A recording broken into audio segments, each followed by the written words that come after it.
Salam sejahtera dan selamat bertemu. Untuk kali ini saya gembira sekali kerana dapat berbincang tentang emosi. Emosi ialah sesuatu yang menarik yang dimiliki oleh manusia. Tetapi yang lebih menarik lagi ialah apa yang manusia buat bila didorong oleh emosi yang mereka alami. Saya rasa dan saya dapati ramai orang tak pernah berhenti sekejap dan bertanya, kenapa saya ada emosi? Apakah tujuan emosi? Ya, sebagai orang yang percaya dalam Tuhan dan percaya manusia diciptakan oleh Tuhan, firman Tuhan berkata bahwa manusia diciptakan oleh Allah dan apa yang diciptakan Allah itu sempurna. Sebahagian dari penciptaan Allah itu ialah emosi-emosi yang Allah berikan kepada manusia. Jadi soalannya ialah, kenapa Tuhan berikan emosi-emosi ini? Apakah tujuan emosi-emosi yang kamu dan saya ada dan alami setiap hari tanpa henti-henti? Dan untuk pelajaran hari ini, apa yang saya mau tarik perhatian kita ialah fungsi emosi, tujuan emosi. Karena setelah kita tahu apa itu tujuan emosi kita boleh respon kepada emosi itu. Kita boleh pakai emosi itu untuk mencapai tujuan emosi itu wujud. Dan bila itu dibuat, kita sebenarnya akan mengalami keuntungan. Karena saya percaya setiap emosi yang kita ada, yang diciptakan Tuhan untuk kita, bertujuan untuk membantu kita berjaya dalam hidup. Bukan untuk mengganggu kehidupan kita, bukan untuk menyusahkan kehidupan kita, tetapi untuk menolong, menjayakan kehidupan kita ini. Jadi kalau sudah bersedia, mana tahu ada di antara kamu yang sudah ada pen atau pensil, buku nota, oke? Saya berikan tujuan emosi yang pertama. Ya, tujuan emosi yang pertama ialah untuk memberi isyarat, untuk memberitahu kita maklumat tertentu. Tapi saya gunakan perkataan isyarat kerana emosi hanya dapat difahami kalau kamu tahu tujuan emosi itu. Benarkan saya terangkan, ya. Katakan kamu sedang memandu kereta dan tiba-tiba kan ada lampu merah dekat steering, dekat tempat kamu memandu itu, kamu nampak ada lampu merah bersinar. Ting, ting, ting, ting. Lampu merah itu sedang memberi isyarat. Tetapi ada orang bila dia memandu kereta dan dia nampak isyarat merah itu, dia langsung tidak faham apa maksud, apa tujuan isyarat lampu merah itu. Jadi ada yang buat tidak tahu sajalah, tutup mata sebelah, jangan pandang warna merah itu. Ada orang berusaha untuk padamkan lampu merah itu. Tetapi mereka yang faham tujuan lampu merah itu, dia dapat bertindak dengan bijak, berpandukan maklumat yang diberi oleh lampu isyarat merah itu. Dan mungkin lampu merah itu bila ia bersinar, maksudnya awas, minyak sudah mau habis, atau awas, enjin sangat panas. Jadi kalau saya tahu lampu merah bila menyala, maksudnya saya sudah kehabisan minyak, saya boleh bertindak, saya boleh ambil tindakan yang bijak. Saya mungkin akan cepat-cepat memandu kereta saya ke stesen minyak yang terdekat dan cepat-cepat isi minyak supaya tak ada lagi isyarat lampu merah itu. Sama juga dengan emosi. Contohnya perasaan marah. Ibaratkan perasaan marah itu sebagai lampu merah yang sedang menyala. Apa maksud, apakah isyarat yang sedang diberikan oleh perasaan marah? Ramai orang tidak tahu. Perasaan marah, contohnya, sebenarnya memberi isyarat bahwa ada sesuatu yang jahat telah berlaku, sesuatu yang jahat telah dilakukan, dan tindakan mesti diambil untuk membetulkannya. Contohnya, sebelum zaman pandemik, kamu sebagai pemimpin gereja mungkin berasa marah bila ahli-ahli gereja datang lambat ke kebaktian. Mengapa rasa marah? Karena kamu percaya sesuatu yang jahat telah berlaku. Perbuatan mereka itu tidak baik, tidak diingini, salah. Maka timbul perasaan marah yang memberi isyarat kepada kamu. Perbuatan itu salah, perbuatan itu tidak baik. Dan perasaan marah itu sekarang mendorong kamu, memberi kamu galakan untuk mengambil tindakan, untuk membetulkan apa yang salah itu. Ya. Satu lagi contoh ialah perasaan sedih. Apabila orang yang kamu kasihi atau benda yang berharga dalam hidup kamu tiada lagi, perasaan yang normal dan sehat yang patut ada ialah perasaan sedih. Tapi apakah isyarat yang sedang diberikan kepada kamu bila kamu berasa sedih? Isyaratnya ialah orang yang meninggal itu sangat istimewa dan sangat dikasihi dan sekarang tidak ada lagi. Barang yang kamu hilang itu, barang yang tidak ada lagi itu sangat berharga, tetapi sekarang kamu tidak berpeluang memilikinya lagi. Itu ialah isyarat yang sedang diberikan oleh perasaan sedih kepada kamu. Tapi ramai orang tidak tahu tujuan isyarat itu. Seperti pemandu kereta yang tidak tahu tujuan isyarat itu, dia buat tidak tahu saja atau dia cuba padamkan lampu merah itu. Dan ramai orang kerana dia tidak tahu tujuan atau isyarat yang sedang diberi oleh emosi-emosi dia, apa yang dia cuba buat ialah buat tidak tahulah, tidak indahkan perasaan dia. Atau yang biasa ialah dia cuba buangkan, dia cuba tiadakan. Bila saya mengajar tentang pengurusan emosi, ramai yang bila jumpa dengan saya, soalan mereka yang biasa ialah bagaimana untuk buang perasaan marah saya? Bagaimana untuk buang perasaan sedih saya? Seolah-olah perasaan itu ialah sesuatu yang tidak diingini dan boleh dibuang atau baik dibuang. Ini sama seperti orang yang bertanya kepada saya, bila saya memandu kereta ada lampu merah yang menyala. Bagaimana untuk padamkan lampu itu? Bagaimana untuk buang lampu merah itu?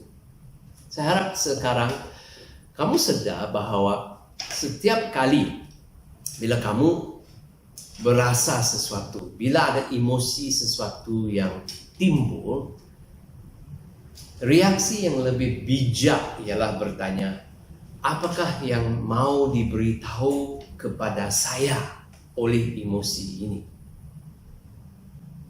Paling tidak sekarang kamu tahu, bila saya berasa marah, apa yang sedang diberitahu kepada saya ialah apa yang saya lihat, yang saya dengar, yang saya alami itu jahat dan tindakan perlu diambil. Apabila saya berasa sedih, maksudnya ialah apa yang telah hilang, siapa yang telah mati, ialah sesuatu yang berharga dan istimewa dan sekarang tidak ada lagi. Tapi Kenapa emosi memberi maklumat ini? Kenapa emosi memberi isyarat ini? Untuk menjawab soalan itu, kita perlu melihat tujuan kedua emosi. Tujuan kedua emosi berkaitan dengan kekuatan, dengan tenaga yang kita alami ketika emosi itu dialami. Apa yang saya maksudkan? Bila orang berasa marah, biasanya mereka ada penambahan kuasa. Tiba-tiba mereka boleh menjadi sangat kuat atau bersedia untuk melakukan sesuatu yang memerlukan kekuatan. Waktu saya mengajar dahulu, ada seorang pelajar yang kerana tidak dibenarkan masuk ke dalam kelas kerana dia lambat, menjadi sangat marah. Dan dalam keadaan marah dia tumbuk cermin di pintu masuk kelas itu. Dan cermin itu berkecai hanya dengan satu tumbukan. Wow, dari mana dia dapat kekuatan itu? Dari perasaan marah. Karena perasaan seperti marah biasanya menambahkan kuasa, menambahkan kekuatan kepada kita. Kenapa? Kalau kamu ingat tadi apa yang saya katakan, ya, perasaan marah memberi isyarat bahwa sesuatu yang jahat, yang salah telah berlaku dan tindakan mesti diambil untuk membetulkan situasi atau memusnahkan atau buangkan kejahatan itu. Tindakan seperti ini memerlukan kekuatan, memerlukan tenaga. Jadi emosi marah akan membekalkan kekuatan itu. Orang bila dia marah dapat melakukan banyak perkara yang memerlukan kekuatan yang dalam situasi harian dia tak miliki kekuatan yang seperti itu. Jadi ada masanya emosi menambahkan kekuatan. Tetapi ada masanya juga emosi mengurangkan tenaga, mengurangkan kekuatan kita, melemahkan kita. Contohnya perasaan sedih. Saya tak pernah jumpa orang yang ketika berasa sedih, bersemangat dan ada banyak tenaga untuk lompat sini, lompat sana. Biasanya orang yang sedih, tahap tenaga dia itu turun. Kekuatan badan dia turun. Dia lemah. Dia tidak bersemangat. Kenapa pula? Ya, kenapa perasaan sedih mengurangkan kekuatan daya kuasa tubuh badan kita? Karena waktu bersedih, perkara yang penting untuk dilakukan ialah untuk menenangkan diri, untuk berfikir tentang apa yang telah berlaku, untuk menghayati orang yang telah meninggal dunia, untuk menangis. Dan untuk hal-hal ini berlaku, susah kalau kita ada tenaga yang berlebihan. Jadi banyak kali bila kita mengalami emosi tertentu, tenaga kita naik atau tenaga kita turun. Kekuatan kita bertambah atau kekuatan kita menurun. Oleh itu, mulai sekarang, bila kamu mempunyai atau mengalami emosi tertentu, ingat, setiap emosi cuba berkomunikasi dengan kamu. Setiap emosi sedang memberi isyarat tertentu, maklumat tertentu kepada kamu. Fahami dan terima isyarat itu. Kedua, perhatikan keadaan tubuh badan. Apakah bila kamu berasa emosi itu, kamu berasa lebih kuat dan lebih sedia untuk beraksi, atau kamu berasa lemah dan mau duduk diam? Karena penambahan kekuatan, penambahan tenaga bila mengalami emosi tertentu ialah petanda bahawa emosi itu sedang mendorong kamu untuk mengambil tindakan.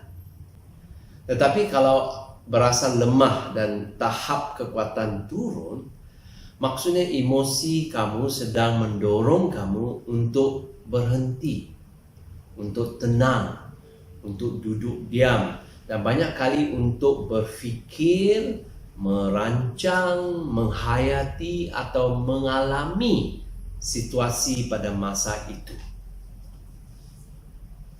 Sekarang saya mau memperkenalkan tujuan yang ketiga, tujuan emosi yang ketiga. Tujuan emosi yang ketiga ialah untuk menggerakkan kita supaya bertindak. Tetapi bertindak dengan bijak dan bertindak dengan betul.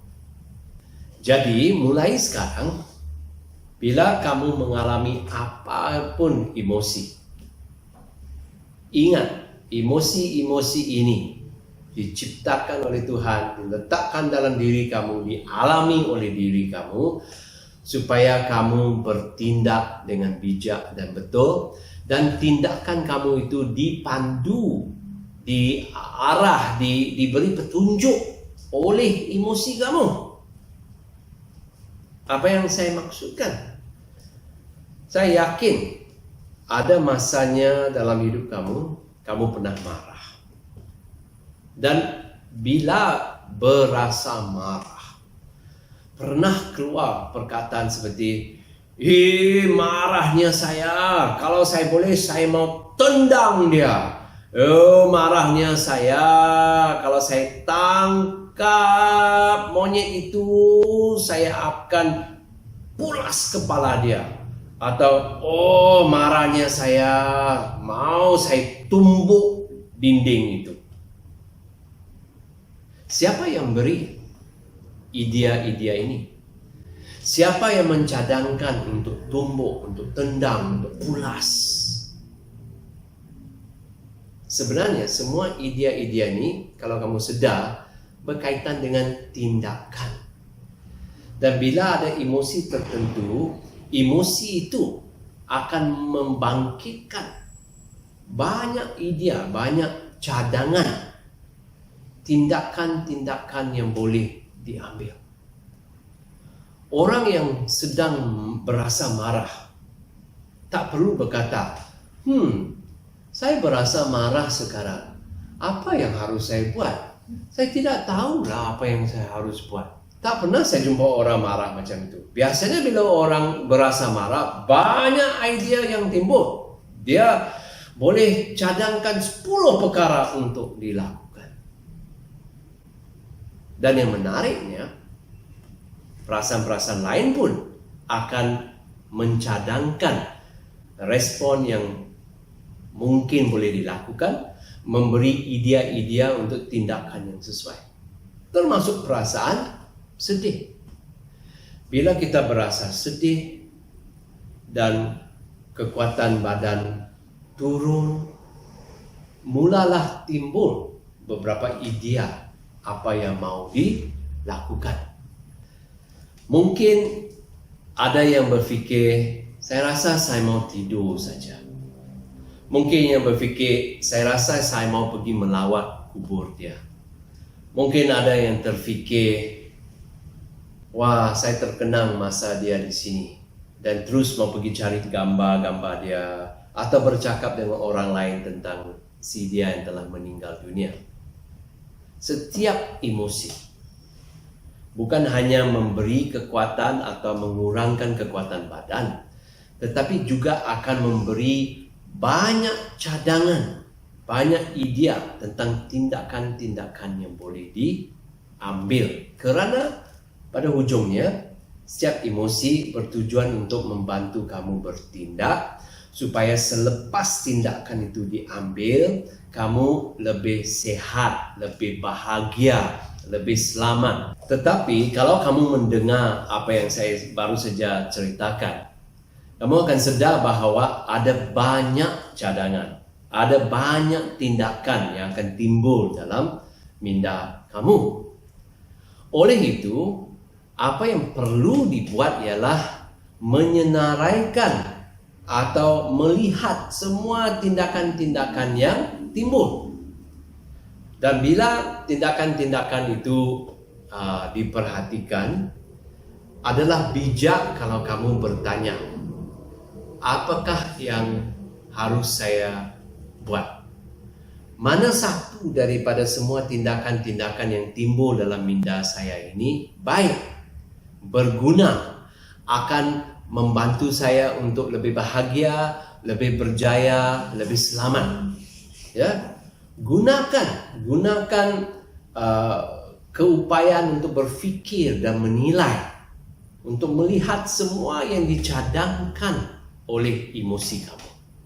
Dan daripada semua itu, pilih satu yang kamu rasa paling bijak, paling sesuai, akan menyelesaikan masalah, akan membantu kamu untuk lebih bahagia, lebih senang, lebih gembira, lebih selamat, berjaya dalam hidup.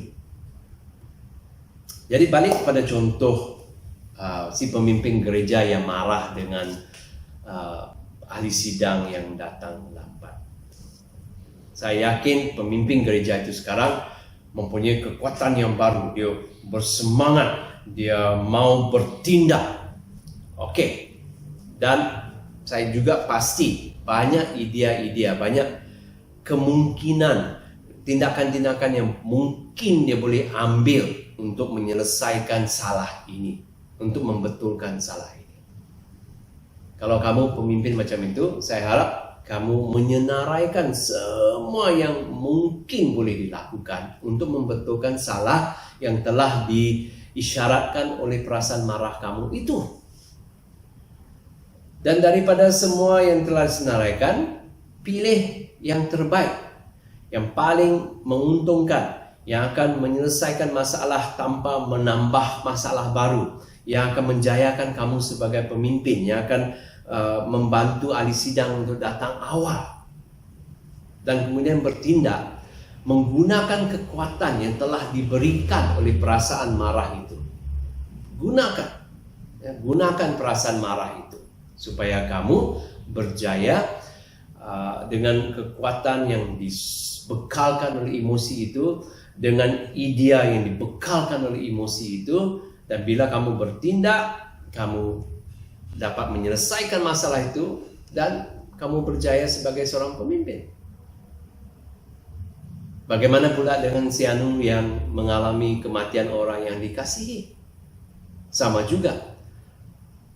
Dia berasa sedih karena perasaan sedih itu sedang memberitahu dia orang yang telah meninggal dunia itu sangat dikasihi, sangat berharga dalam hidup dia, tetapi sekarang sudah tidak ada lagi. Dan saya yakin kesannya ialah dia berasa lemah. Tahap kekuatan badan dia akan dikurangkan oleh emosi sedih. Mengapa? Supaya dia sekarang berpeluang untuk bertenang, berehat, dan memikir apa yang sedang berlaku. Memilih respon-respon yang sehat supaya membantu dia menghayati dan menghormati si mati, tetapi pada masa yang sama pulih sedikit demi sedikit daripada kehilangan itu. Mungkin kamu berasa mau menangis, dan kamu rasa kalau kamu menangis, beban yang dialami akan terangkat, kamu akan berasa lega. Jadi nangislah. Mungkin kamu berasa mau tidur karena waktu mengalami kehilangan, waktu ada kematian dalam keluarga contohnya, memang sangat letih dan emosi mengurangkan kekuatan badan supaya kamu tergerak, supaya kamu terdorong untuk pergi berehat, karena itu sangat penting waktu masa sedih seperti ini. Jadi apa yang kita boleh belajar dari sini? Emosi ialah hadiah daripada Tuhan. Emosi ialah satu daripada pemberian Allah kepada setiap manusia untuk membantu manusia berjaya dalam hidup. Untung kalau ada emosi. Mulai hari ini, bila kamu mengalami apa-apa emosi yang jelas dan kuat dalam hidup kamu, sedar 3 perkara ini. Nomor 1, emosi kamu sedang memberi isyarat, sedang memberi maklumat kepada kamu. Saya harap kamu dapat belajar dan dapat tahu apakah yang sedang dinyatakan oleh setiap emosi yang dialami. Kedua, emosi kamu akan menentukan sama ada kamu berasa kuat atau berasa lemah. berasa kuat ialah supaya kamu mengambil tindakan, berasa lemah ialah supaya kamu berehat, bertenang, dan berfikir. Dan akhir sekali, dengar apa yang sedang dicadangkan oleh emosi-emosi kamu. Banyak idea, banyak kemungkinan akan dicadangkan. Tulis semua tindakan yang mungkin itu. Dan daripada senarai yang terhasil, pilih tindakan yang paling bijak, yang paling baik, yang boleh kamu lakukan, yang setelah dilakukan, kamu berjaya dalam hidup, berjaya sebagai pemimpin. Saya harap apa yang didengar hari ini menjadi panduan, dan mulai hari ini kamu bergembira bila mengalami mana-mana emosi.